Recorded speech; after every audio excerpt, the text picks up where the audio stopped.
I honestly think this movie is an ad for World of Tanks or War Thunder, because it exactly looks like the game. Let me know if they actually financed the movie. Notice how the American tank crew fires 2 rounds back to back. The Tiger was never able to do that.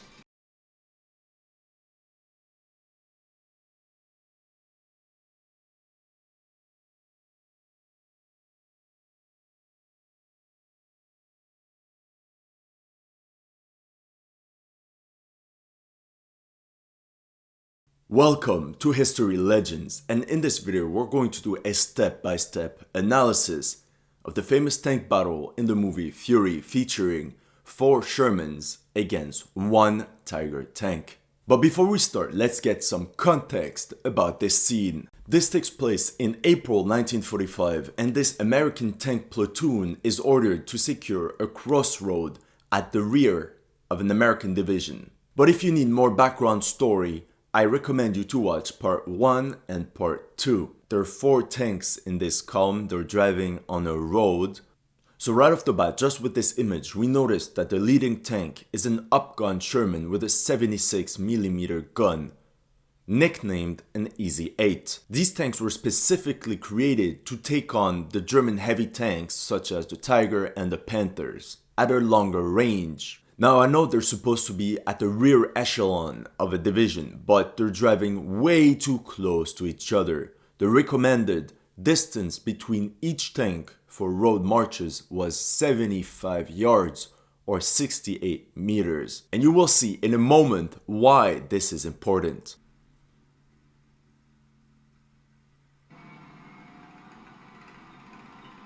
The uniforms look really authentic. So do the Sherman tanks. And the soldiers' attitude, they're bored.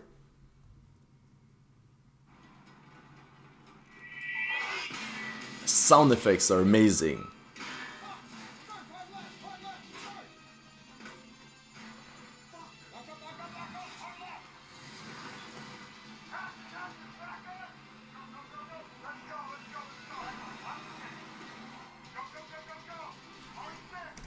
Okay, this is where I have to stop immediately. Even though this scene looks amazing, it doesn't make sense from a tactical point of view. Like I told you in the beginning, the leading tank is an upgun Sherman, is the strongest of this American column. And German tank doctrine put it very clearly to destroy the strongest enemy tank at first. The best way to destroy a tank column during an ambush is to destroy the front element, and in this case it's also the most powerful tank. The Germans would have all the best reasons to target this one first. Once you target the front element of a column, the entire column stops.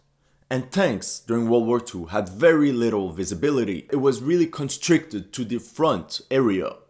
And since here they're all boxed up one after the other, they're literally stopped and they can't move forward or backwards. This creates a lot of confusion, and before they can even react, the rear element gets destroyed. Within a few seconds, the enemy effectively immobilized this entire column and then can finish off all the remaining tanks or vehicles in the middle. And this is where the massacre actually takes place. How do they know that?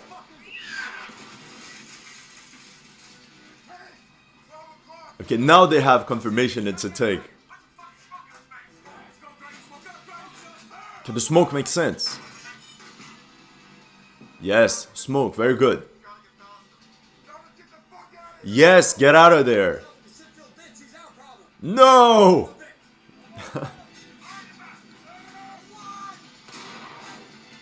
That second smoke is good. Now it's time to get out.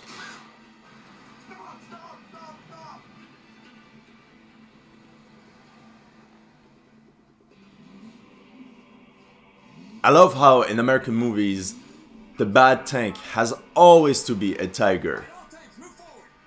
Oh my god, they're actually attacking.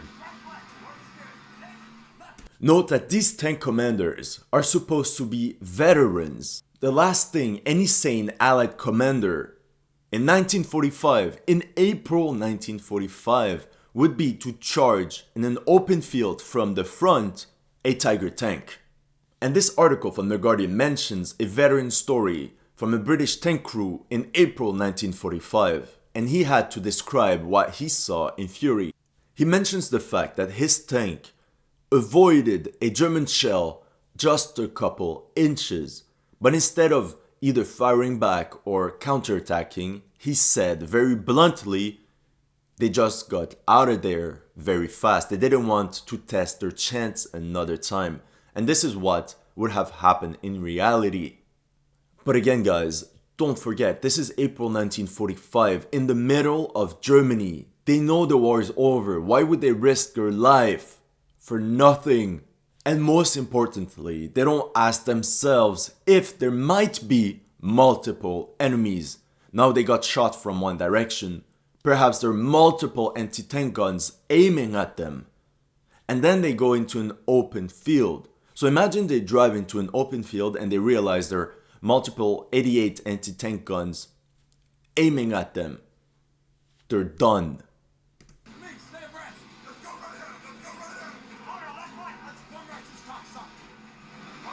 And why are they charging across the field? Fury's 76mm could easily engage the Tiger at this distance. This is the entire point of this tank. And by all means, I understand that from a cinematic perspective, it's better to have the tanks lined up close to each other. It makes a better visual experience. But in reality, you could have Fury's tank in support and the two others could engage in a flanking maneuver. This would mean the Tiger has to pick between one of three targets. And they can all shoot while doing so. They all blast the Tiger from afar and force this German tank crew to retreat. End of the battle. 700 meters. The battle is at close range. How did he miss that? Impossible. Why are they missing shots? They're literally in front. And what are they shooting at? Like they're shooting with tomato cans. So here's the situation. You have a Tiger in a hull down position. That means only part of the turret is visible. Its strong frontal armor is facing the enemy. It's located in a protected woodline with excellent camouflage. And lastly, with a clear line of sight on the enemy. This is perfect tank doctrine. The Tiger's best bet is to maintain distance. And realistically, it could pick off 2 or even 3 Shermans at 2,000 meters before the remaining Shermans could even react. Now this battle is taking place at less than 1,000 meters. Do you understand the problem? But what does the German tank commander do? He charges forward. This is my problem with Fury. It goes against common sense. And the argument that perhaps this German tank crew is made of inexperienced troops just falls flat. Heavy tanks were always manned by the best crews available. And the last thing about this scene is the Tiger is there all alone without any backup. It's rarely mentioned in books, but Tigers and German tank crews overall usually came in packs of 3, 4, even 5 sometimes. And this is what happened at the famous battle of Villers-Bocage in Normandy, where Panzer Ace Michel Wittmann destroyed an entire British tank column on his own within a few minutes. He first ambushed the leading elements and then he fired at one tank after the other amidst the entire confusion and chaos of battle.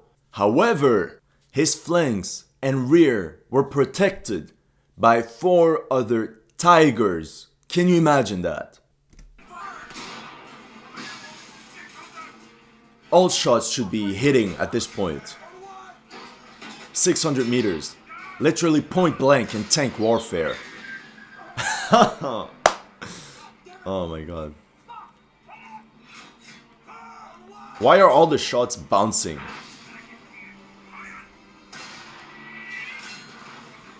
However, this is realistic. The way the tank got destroyed, it burns from the inside. However, Shermans were also known to be very safe for the crews, so perhaps a few of them should be able to get out. Okay, this is a bit ridiculous in the way that he says, this is a beast. Now guys, don't forget, this crew is made of veterans that fought since North Africa.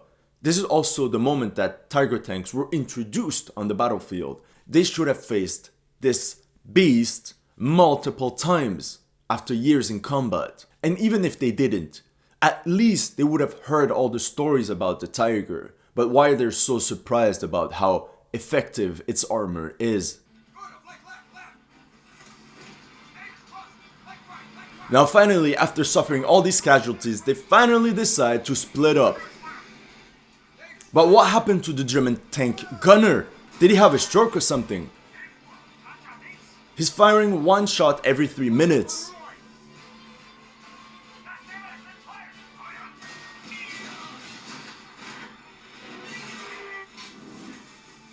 But again, the effects look nice. The way the turret exploded and got off, it did happen.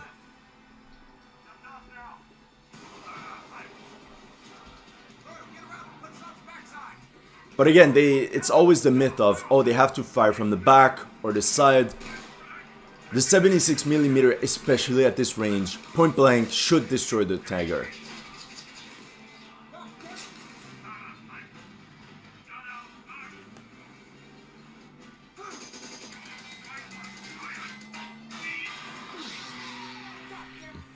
Okay, you see, this should have been the end of the movie Fury. No way that this shot doesn't make Fury explode. Small damage only.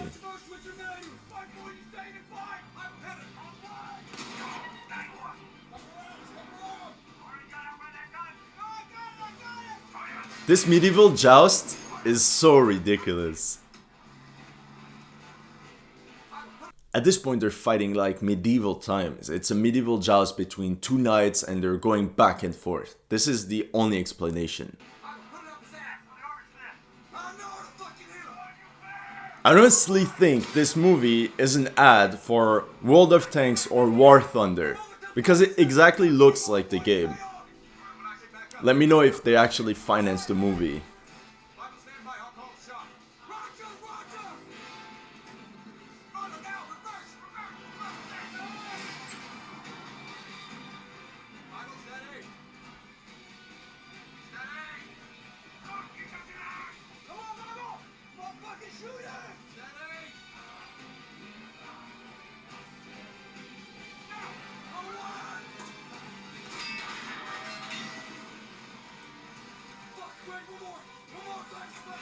Notice how the American tank crew fires 2 rounds back to back, but the Tiger was never able to do that.